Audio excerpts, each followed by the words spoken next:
Hello students, आज जो है हमने अपना फर्स्ट चैप्टर पी साइंस का शुरू किया था। चैप्टर का नाम था संविधान की प्रगति। और संविधान की प्रगति में हमने शुरू किया था मताधिकार।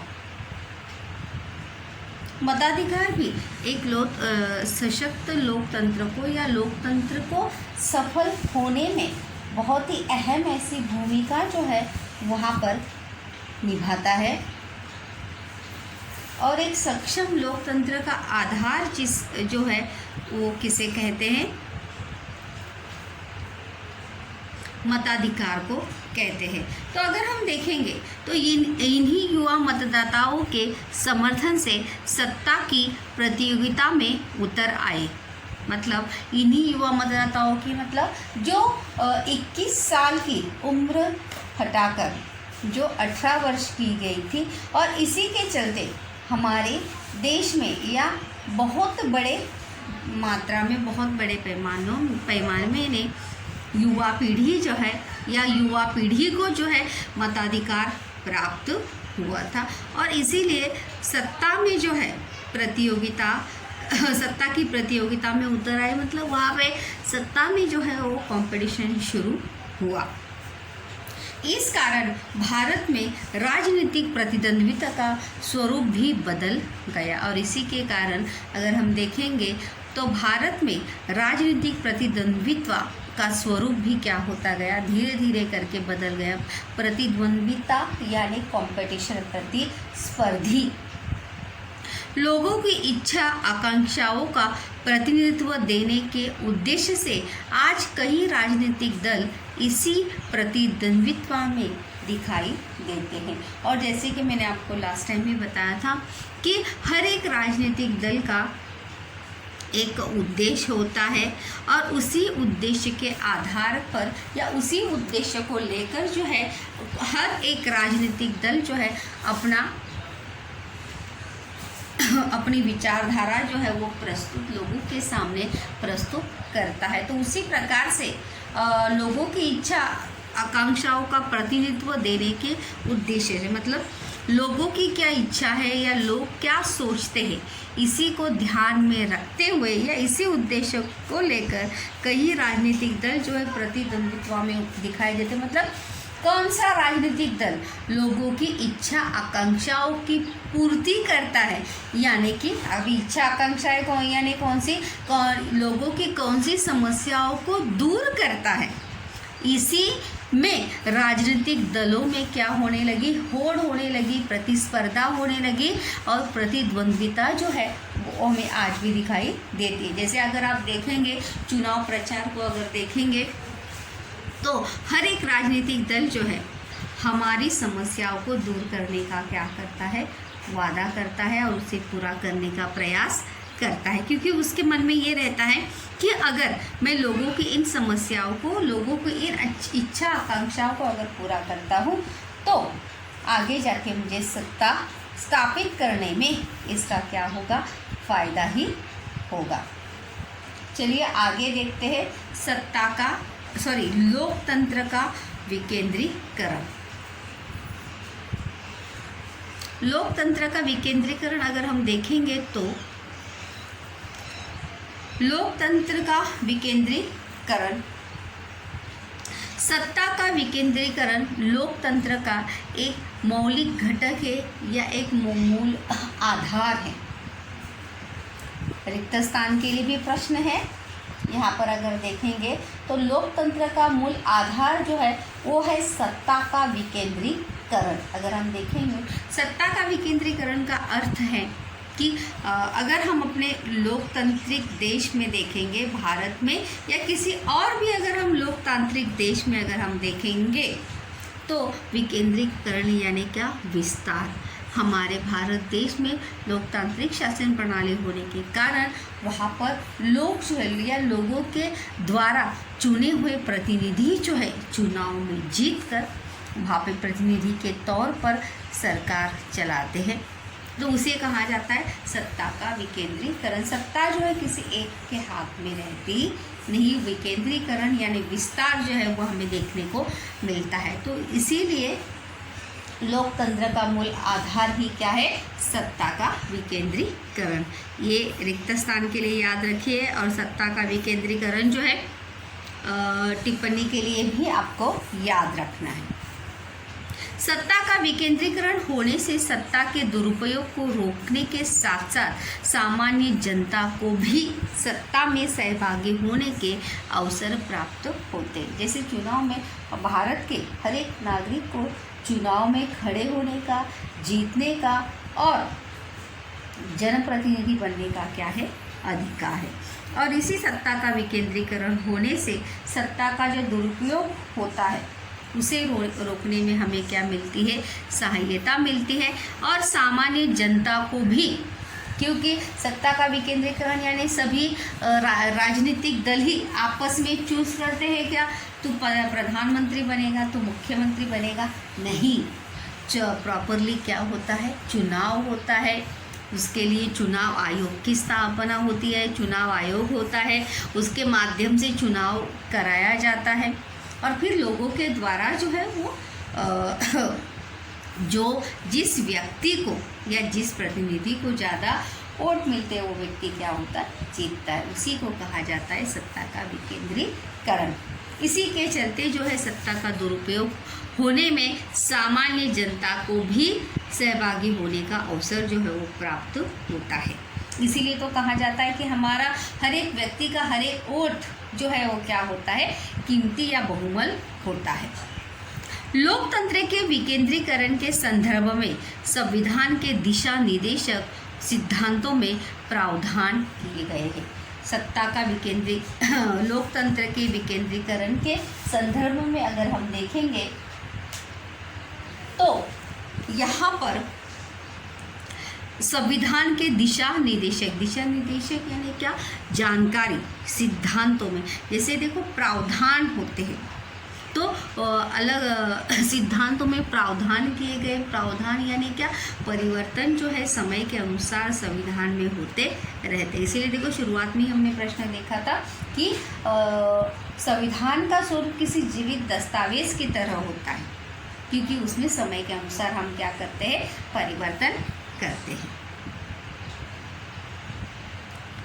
स्थानीय स्तर की शासन संस्थाओं को पर्याप्त अधिकार प्रदान करके उनके द्वारा वास्तविक लोकतंत्र को प्रत्यक्ष रूप देने का दिशा निर्देशक सिद्धांत भी उसमें निहित है। स्थानीय स्तर की शासन व्यवस्था यानी क्या? जैसे ग्राम पंचायत हो गई, नगर पालिका हो गई, तो वहाँ पर भी वहाँ के लोगों की समस्याएं सुलझाने का या वास्तविक लोकतंत्र को प्रत्यक्ष रूप देने का, मतलब लोगों की समस्याओं को सुलझाने का भी प्रावधान जो है हमें वहाँ पे देखने को मिलता है। और उसी को ध्यान में रखते हुए स्वतंत्र भारत में लोकतांत्रिक विकेंद्रीकरण के लिए कई प्रयत्न भी वहाँ पर किए गए हैं। इनमें सबसे बड़ा प्रयत्न जो है वो 73वें और 74वें संविधान संशोधन का था। मतलब वहाँ पर क्या किए गए? परिवर्तन जो है वहाँ पर किए गए। जैसे कि मैंने अभी कहा कि समय के अनुसार जो है उसमें क्या होता रहता है? परिवर्तन होता रहता है। तो इसमें 73 और 74 इसमें परिवर्तन किया गया है।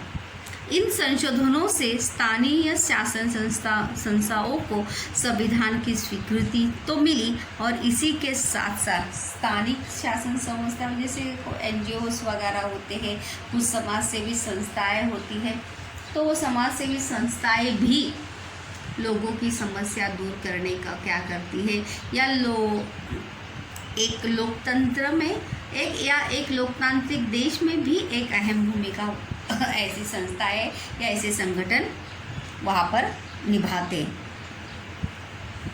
अगर आप देखेंगे तो जब कभी आंदोलन होता है तो आंदोलन में अगर आप देखेंगे तो ऐसी बहुत सारी स्थानीय शासन संस्थाएं या समाज सेवी संगठन जो है वहाँ पर उतर आते हैं लोगों को न्याय दिलाने के लिए,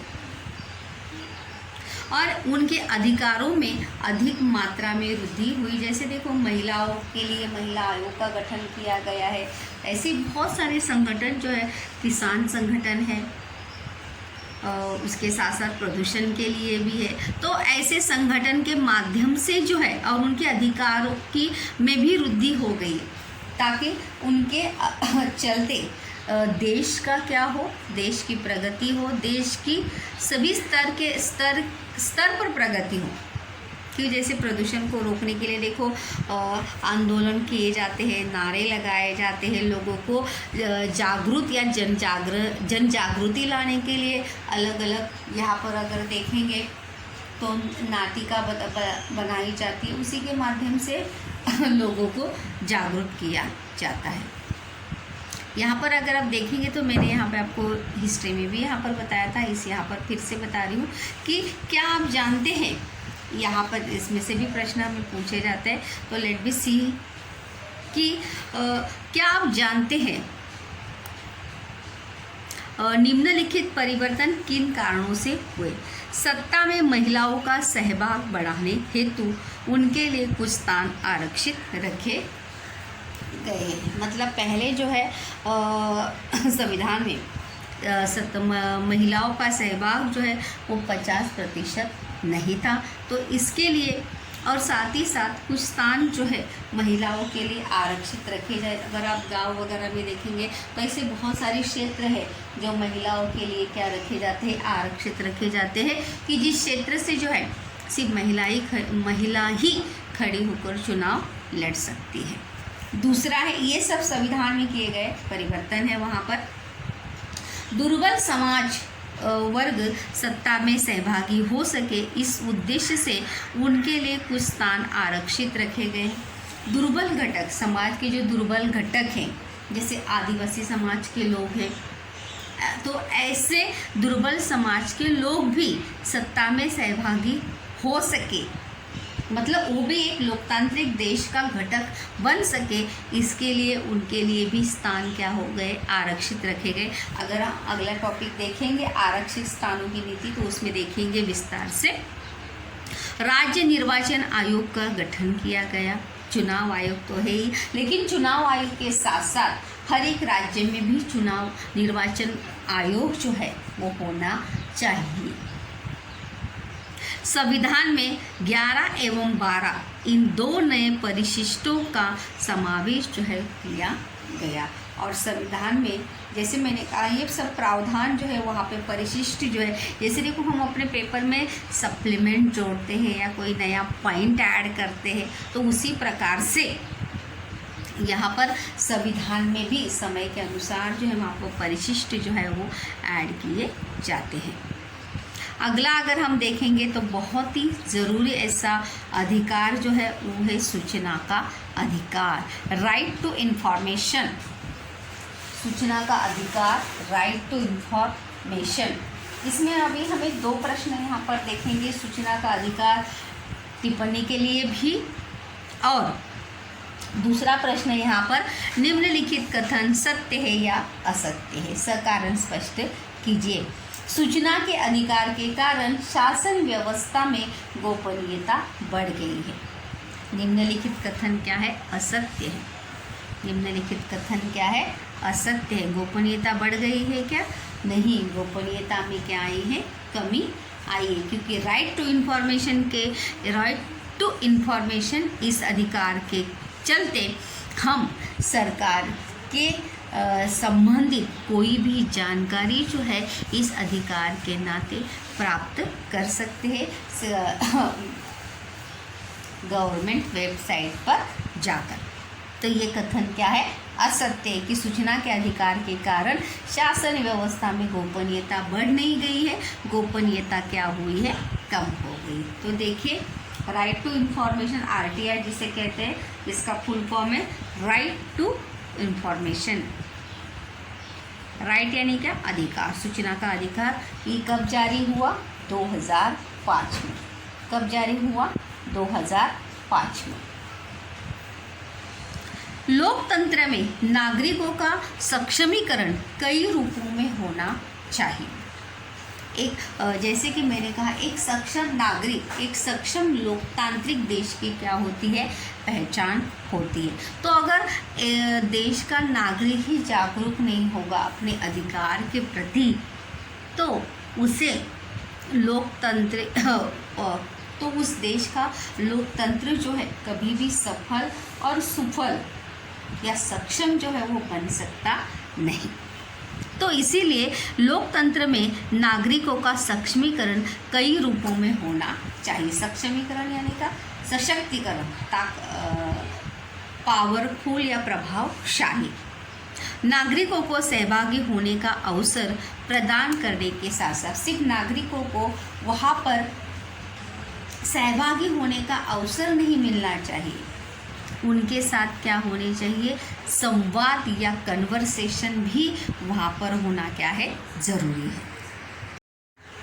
तो राइट टू इन्फॉर्मेशन के चलते लोगों को सहभागी होने का अवसर प्रदान करने के साथ साथ सरकार का संवाद बढ़ना चाहिए। मतलब सरकार के साथ संवाद भी, वार्तालाप भी या कन्वर्सेशन भी होना चाहिए, तभी तो एक सक्षम लोकतंत्र का निर्माण हो सकता है। सरकार और नागरिकों के बीच जितनी दूरी कम रहेगी और संवाद अधिक होगा, उतनी मात्रा में लोकतांत्रिक प्रक्रिया जो है वो सुदृढ़ और क्या होती जाती है, प्रबल होती जाती है। मतलब सरकार और नागरिकों के बीच की दूरी कम करने का काम कौन करता है, सूचना का अधिकार। और दूरी जितना कम होगी उतना ही लोकतांत्रिक प्रक्रिया जो है वो क्या होगी, अधिक मात्रा में सुदृढ़ यानी क्या, सक्षम और प्रबल होगी, सशक्त होगी, ताकतवर होगी।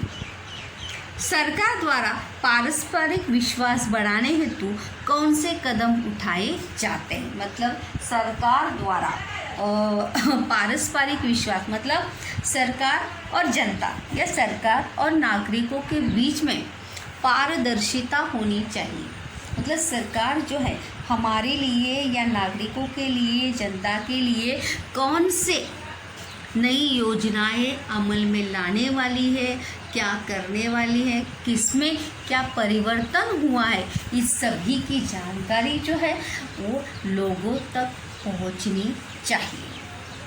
उसी को कहते हैं पारदर्शिता, ट्रांसपेरेंसी। क्या कहते हैं, ट्रांसपेरेंसी, पारदर्शिता जो है वो होनी चाहिए। सरकार द्वारा पारस्परिक विश्वास बढ़ाने हेतु कौन से कदम उठाए जाते हैं, इसकी जानकारी नागरिकों को मिलनी आवश्यक है। अगर एक सर्वसामान्य नागरिक को यही पता नहीं है कि मेरे लिए कौन सी योजनाएं हैं, मुझे कौन सी सुविधाएं मिलनी चाहिए, ऐसी बहुत सारी सुविधा, ऐसी बहुत सारी योजनाएं जो है वो सरकार के मार्फत जो है वो चलाई जाती है, लेकिन उसकी जानकारी जो है वो लोगों तक पहुंच नहीं पाते, क्योंकि लोग जो है उस लोगों तक वो जानकारी पहुंच नहीं पाती है, क्योंकि उस लोग जानकारी को प्राप्त नहीं करते। तो इसीलिए राइट टू इन्फॉर्मेशन के चलते ये सभी योजनाएं जो है वहाँ पर गवर्नमेंट या सरकार की वेबसाइट पर जो है या सरकार के द्वारा जो है वो प्रकाशित की जाती है, पब्लिश की जाती है।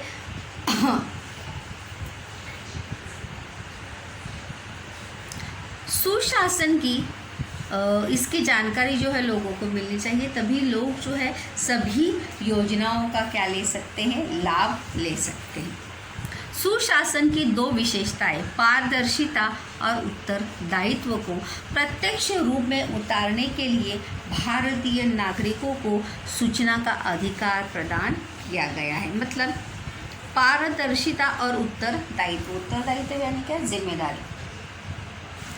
अगर हम एक जिम्मेदार नागरिक है तो अगर एक जिम्मेदार नागरिक होने के नाते हमें हर चीज़ जानने का क्या है, अधिकार है। और पारदर्शिता यानी कि उसमें कोई भी छिपाने वाली बात या गोपनीयता रखने वाली बात जो है होनी नहीं चाहिए, पारदर्शिता होनी चाहिए।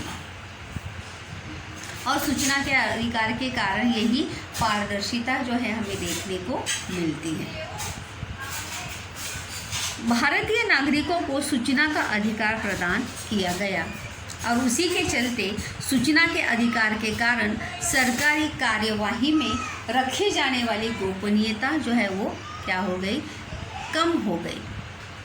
मतलब अभी जो है ना के बराबर जो है हमें कम देखने को मिलती है। मतलब सरकार जो है खुद ये सब जानकारी जो है क्या करती है, पब्लिश करती है कि सरकार कौन सी योजना लाने वाली है, कौन सी सुविधा, कौन से लाभ जो है उन लोगों को या जनता को देने वाली है। तथा सरकारी कामकाज में स्पष्टता और पारदर्शिता आने में क्या हो गई है, मदद मिल गई है। यही सूचना का अधिकार का क्या है, फायदा है। ईस्वी सन 2000 ईस्वी सन के बाद नागरिकों के लिए सुधार उपलब्ध कराते समय वह उनका अधिकार है, यह सुनकर सुधार की तरफ ध्यान दिया गया। और ये प्रस्ताव जो है कब पारित हुआ था, ईस्वी सन 2000 में, कि नागरिकों के लिए सुधार उपलब्ध कराते समय यह उनका अधिकार है, यह सुनकर या यह मानकर उनकी सुधार की तरफ ध्यान दिया गया और उसमें परिवर्तन किया गया। और उसी के अनुसार सूचना, शिक्षा और खाद्यान्न सुरक्षा का अधिकार जो है वो भारत को मिला। प्रश्न भी है वहाँ पर, देखिए कि ईस्वी सन 2000 के बाद कौन से अधिकार जो है वो भारतीय लोकतंत्र निश्चित रूप से प्रबल हुआ। वो है सूचना, शिक्षा। सूचना यानी क्या, राइट टू इंफॉर्मेशन। शिक्षा यानी क्या, एजुकेशन। खाद्यान्न सुरक्षा यानी क्या, खाने की, जैसे राशन वगैरह मिलता है वो। इन अधिकारों से भारतीय लोकतंत्र जो है निश्चित रूप से क्या हो गया, प्रबल हो गया, सशक्तशाली हो गया। अगला देखते हैं क्वेश्चन स्टूडेंट्स। क्या आप जानते हैं अधिकाराधीष्ट दृष्टिकोण, ये भी टिप्पणी के लिए बहुत ही महत्वपूर्ण ऐसा क्वेश्चन है। अलग से यहाँ पर ये नहीं है इसका स्पष्टीकरण, क्या आप जानते में ही दिया है। अगर हम देखेंगे कि स्वतंत्र भारत में अधिकाराधीष्ट दृष्टिकोण किसे कहते हैं। स्वतंत्र भारत ने लोकतांत्रिक शासन पद्धति स्वीकार की है, अगर हम देखेंगे तो, और इसी पद्धति को 2 में अधिकाधिक प्रभावशाली और परिपक्व बनाने के लिए सत्ता में आने वाली प्रत्येक सरकार ने क्या किए हैं, प्रयत्न किए हैं, प्रयास किए हैं। क्योंकि जैसे जैसे हर 5 साल के बाद क्या बनती है, नई सरकार बनती है, और जितनी बार मतलब सरकार बनती है उतनी बार नए नए परिवर्तन जो है हर सरकार के माध्यम से वहाँ पर शासन व्यवस्था में किए जाते हैं। लोकतंत्र के विकास के लिए सुधार करते समय पहले सरकार नागरिकों की और लाभार्थी के रूप में देखने का दृष्टिकोण देखती थी। लोकतांत्रिक विकास के लिए सबसे पहले नागरिकों को कौन सी दृष्टि से देखती थी, लाभार्थी। लाभार्थी यानी क्या, जिसे लाभ मिलने वाला है, जिसे फ़ायदा मिलने वाला है, इसी दृष्टि से क्या होता था, देखा जाता था। लेकिन पिछले कुछ दशकों से, मतलब 2000 के बाद, ईस्वी सन 2000 के बाद जब राइट टू इंफॉर्मेशन जब आने वाला था, उसके बाद ही, उसके पहले ही सन 2000 के बाद नागरिकों के अधिकार की भूमिका को स्वीकार करके यह सुधार जो है वो होने लगा। नागरिकों की वे अधिकार हैं और इस भूमिका से किए जा रहे हैं, और इसी दृष्टिकोण को रखने से शासन और नागरिकों के संबंधों में कौन कौन से परिवर्तन आ सकते हैं, इसी को कहा जाता है अधिकाराधीष्ट दृष्टिकोण। प्रत्येक नागरिक को, जैसे प्रत्येक नागरिकों को सूचना, शिक्षा, खाद्यान्न सुरक्षा उपलब्ध कराने के लिए कोई कानून नहीं बनाया गया, क्योंकि इन्हें नागरिकों का अधिकार जो है वो माना गया। क्योंकि हर एक व्यक्ति को शिक्षा मिलनी चाहिए, ये उसका क्या है, अधिकार है। हर एक व्यक्ति को सूचना यानी क्या, जानकारी प्राप्त करने का या जानने का अधिकार है इसके लिए, और खाद्यान्न सुरक्षा, इसके लिए इसी को कहा जाता है, इसी भूमिका को ही क्या कहा जाता है, अधिकाराधीष्ट दृष्टिकोण। मतलब लाभार्थी को न देखते हुए, उनके लिए कानून न बनाते हुए वो उनका क्या माना गया, अधिकार माना गया। याद रखिए टिप्पणी के लिए पहला पॉइंट इसमें क्या लिखेंगे, सुखी स्वतंत्र भारत ने लोकतांत्रिक शासन पद्धति स्वीकार की थी और इसी के चलते कुछ सुधार जो है किए गए थे, परंतु नागरिकों को किस रूप में देखा जाता, लाभार्थी यानी क्या, जिसे लाभ मिलने वाला है। जैसे हम किसी को कुछ देते हैं, देखो मतलब हम देने वाले और वो लेने वाला, तो जब लेने वाला लेता है तो उसके भाव कैसे रहते हैं, दया के भाव रहते हैं उसके मन में कि मेरे ऊपर क्या की जा रही है, दया की जा रही है। तो ये सब भाव जो है लोगों के मन में ना आए, और इसी भाव को निकालने के लिए सरकार ने जो है अधिकाराधीश दृष्टिकोण की संकल्पना जो है समक्ष रखी। यहाँ पर आपको चर्चा के लिए भी 2 पॉइंट्स यहाँ पर दिए हैं, जस्ट मैं इन शॉर्ट में यहाँ पर आपको एक्सप्लेन करना चाहूँगी कि चर्चा कीजिए कि क्या आपको ऐसा लगता है कि भारतीय नागरिकों को रोज़गार प्राप्त करने का अधिकार मिलना चाहिए। यस, क्योंकि हर व्यक्ति को जो है रोज़गार प्राप्त करने का क्या है, अधिकार है, और मिलना चाहिए नहीं, अधिकार है ही, क्योंकि अधिकाराधीश दृष्टिकोण से खाद्यान्न सुरक्षा या शिक्षा सुरक्षा के अधिकार के चलते उसे रोज़गार प्राप्त करने का भी अधिकार जो है वो मिला हुआ है। और आपकी दृष्टि से सभी को आवास का अधिकार मिल गया तो अपने देश के लोकतंत्र पर उसके क्या परिणाम होंगे। अगर आपको ऐसा लगता है तो ये सोमत का क्वेश्चन से यहाँ पर कि अगर सभी को आवास का अधिकार मिल गया, सभी को आवास का यानी क्या, निवास करने का अधिकार अगर मिल गया, देखो आवास योजना जो है वो चलाई जाती है लेकिन वो दुर्बल समाज के दुर्बल घटकों के लिए, लेकिन अगर वो सभी को देने के बारे में सोच लिया तो वहाँ पर ये मुमकिन है क्या, नहीं, कदापि मुमकिन नहीं है। तो इसीलिए ये सभी योजनाएं जो है वो देश की आर्थिक परिस्थिति को भी ध्यान में रखते हुए बनाई जाती है।